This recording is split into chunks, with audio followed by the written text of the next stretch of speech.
Hi, what's up? If we've never met before, my name is Rachel and I like to talk about how to have a happier, healthier, more enjoyable life, overcoming suffering, holistic health, spirituality. And today I want to talk about how to build a life that you don't need a vacation from. So that has been my goal basically since I heard that quote. I was like, oh my gosh. And personally, something I experienced was pretty quick out of college. I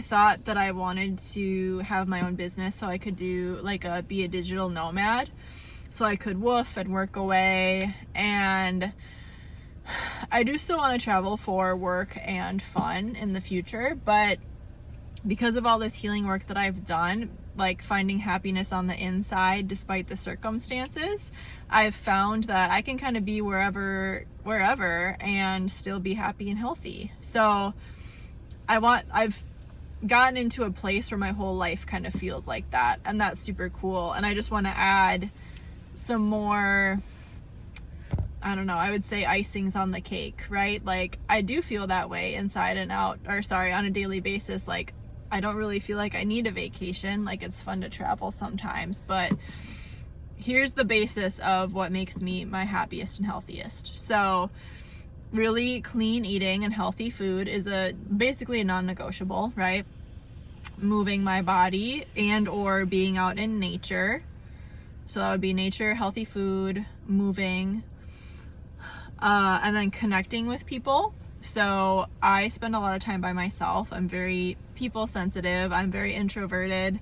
However, when I do choose to talk to people, whether it's at work and coworkers or people that are coming into work or connections or friends or whatever that I make, I really only like to and have time for people that fill up my cup and are great people, like that are also very sensitive, old souls, or who I can talk to, connect with on that mental plane. Like I don't surround myself with people that bring me down, negativity, a lot of fear mongering, etc. So that's kind of the basics, what we all need, right? We all need to eat healthy. We all need to move. We all need to be in nature, realistically, to be healthy.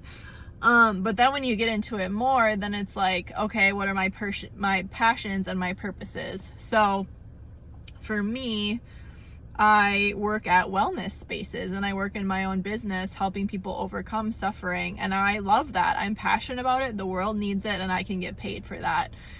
A lot of people choose to just have a job that really drains them because it gives them some other kind of benefit. And that's a choice, right? People don't understand that they're making choices, and then they feel like they're victims to their choices and their circumstances. So if you want to live a life you don't need a vacation from, you get to go to a job that fills up your cup, which again has awesome people and or utilizes your gifts and what you're naturally good at too. And it's something you're working for, a cause that makes you feel happy that you're going after it.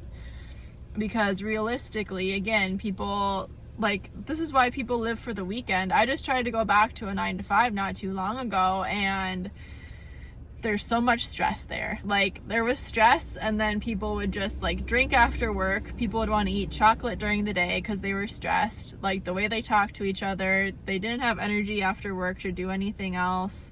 At least I wouldn't either. It's just like, I can't live my life this way. I'm not going to choose to do this. And again, I get it. People do it out of survival and fear and what they have to do. And I just want to, I'm just a messenger for my experience and what I'm here to teach other people. If you want to live a life you don't feel like you need a vacation from, you have to take care of yourself. You have to go after what you want, what fills your cup up.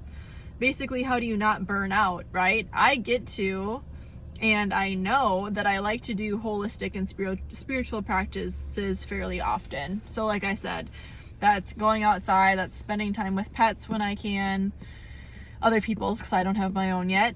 And like saunas or steam rooms or cold plunges, like some of that stuff, right?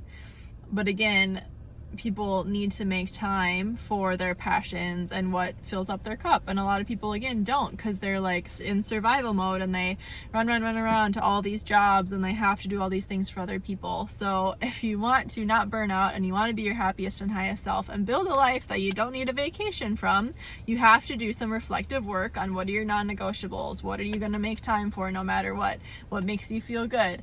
I totally see too that there's kind of this other side of person, another kind of person, another type that's very type A, like very organized, very structured, like every single day go to the gym, they only do the same workouts all the time, they, you know, go to work and then they have time for whatever they want to. That's fine. Okay, if you are that person, cool, and it makes you happy. I just don't know if there's always fulfillment in that either. So there's like the balance of building a life you don't need a vacation from, like here's your comfort zone and what feels good. And then if you also, you know, need a little more, I think that's why people seek out like affairs sometimes, or, you know, kind of crazier experiences to kind of get that dopamine hit and kind of get something they don't normally get. So just something to keep in mind. But I hope this helps. Let me know your thoughts. I just started to get a hangnail as I was doing this. That's why I'm pulling at it. But yeah, I hope you have a good rest of your day, and I'll see you soon.